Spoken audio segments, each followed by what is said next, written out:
As we have just described the relationship between torque and moment of inertia, similarly on the same grounds, we have the axis of rotation and a rigid body, the constituent particles at various distances of separation from the axis of rotation, right? So right now we are talking about angular momentum. What is angular momentum? It is the product of linear momentum with distance. First of all, let's talk about what is linear momentum. Product of mass and velocity of the particle, and angular velocity is linear momentum into the perpendicular distance of any particle. From where? From the axis of rotation. Basically, angular momentum is moment of linear momentum. Like moment of force was torque, moment of linear momentum is angular momentum. That means the physical quantity would be multiplied by a perpendicular distance.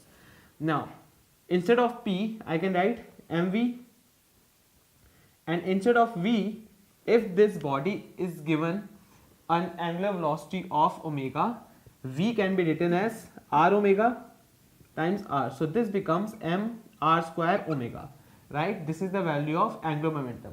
So total angular momentum of the whole body, whole rigid body, will be of all the particles which are at their respective positions or respective distance from the axis of rotation, right?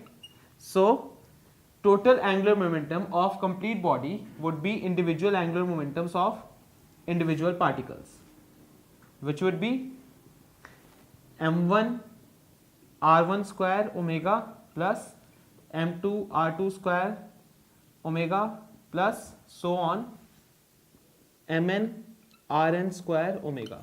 If I take omega common out from this, I'll get L equals to m1 r1 square plus m2 r2 square plus mn rn square times omega. What is this? This is the moment of inertia, so this becomes I omega. This is L.